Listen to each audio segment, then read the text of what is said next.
সাংবিধানিক সংস্কারগুলো যদি এখনই কার্যকর করতে হয় তাহলে সেই রকম কোনো পন্থা আছে কিনা সেটা আপনারাই প্রস্তাব করুন।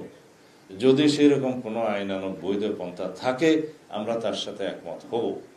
কিন্তু যদি এমন কোনো প্রক্রিয়া আমরা এলাও করি যে প্রক্রিয়ার মধ্য দিয়ে বিদ্যমান সংবিধানের সাথে প্যারালাল আর একটা সংবিধান কাজ করবে, তাহলে রাষ্ট্রে এটা নৈরাজ্য সৃষ্টি করার একটা সুযোগ সৃষ্টি করে দেয়া হবে। আমরা সেই কথাই বলছি। যারা বলছে আর্টিকেল 106 অনুসারে এই সরকার যে প্রতিষ্ঠিত হয়েছে সেটার মধ্যে কেউ কেউ বলছেন যে সাংবিধানিকতা আছে আবার অসাংবিধানিকতাও আছে, এটার নাকি মাঝামাঝি অবস্থা কেউ একজন বলেছেন। কিন্তু আমি তার সাথে দ্বিমত পোষণ করি এই জন্য যে সাংবিধানিক প্রক্রিয়ার মধ্য দিয়েই রাষ্ট্র পরিচালিত হবে, সেই লক্ষ্যেই রাষ্ট্রপতি প্রধান বিচারপতির কাছে সুপ্রিম অ্যাপিলেট ডিভিশনের কাছে রেফারেন্স পাঠিয়েছিলেন ওই সাংবিধানিক প্রক্রিয়া ফলো করে, এবং সেই সাংবিধানিক প্রক্রিয়া অনুসরণ করেই আপিল বিভাগ যথাযথ শুনানি দিয়ে রাষ্ট্রপতিকে সেই অ্যাডভাইসটা প্রদান করেছে। সেই অর্ডারগুলো আমাদের কাছে আছে, নিশ্চয়ই আপনাদের কাছেও আছে। সেই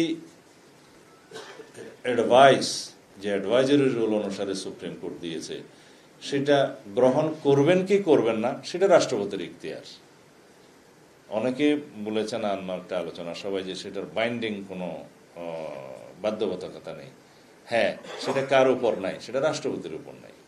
রাষ্ট্রপতি তো সেটা গ্রহণ করেছেন, সেই হিসাবে শপথ গ্রহণ করিয়েছেন। তো সুতরাং এই সরকার 100% লেজিটিমেট সরকার এবং কনস্টিটিউশনালি লেজিটিমেট সরকার, তার মধ্য দিয়ে উৎসরিত সমস্ত কিছু লেজিটিমেসি আছে।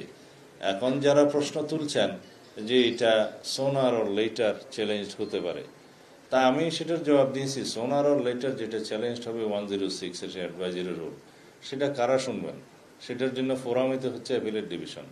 তো অ্যাপিলেট ডিভিশন যদি তাদের অ্যাডভাইজারি রুলটাকে আবার এটাকে উল্টাতে চান, সেটার জন্য আমরা অপেক্ষা করব। কিন্তু এখন আমরা এই প্রশ্ন উত্থাপন করলে আমরা রাষ্ট্রে এই সরকারকে ইললেজিটিমেসির দিকে নিয়ে যাব, যেটা রাষ্ট্রের স্টেবিলিটির জন্য কখনোই সুখকর হবে না।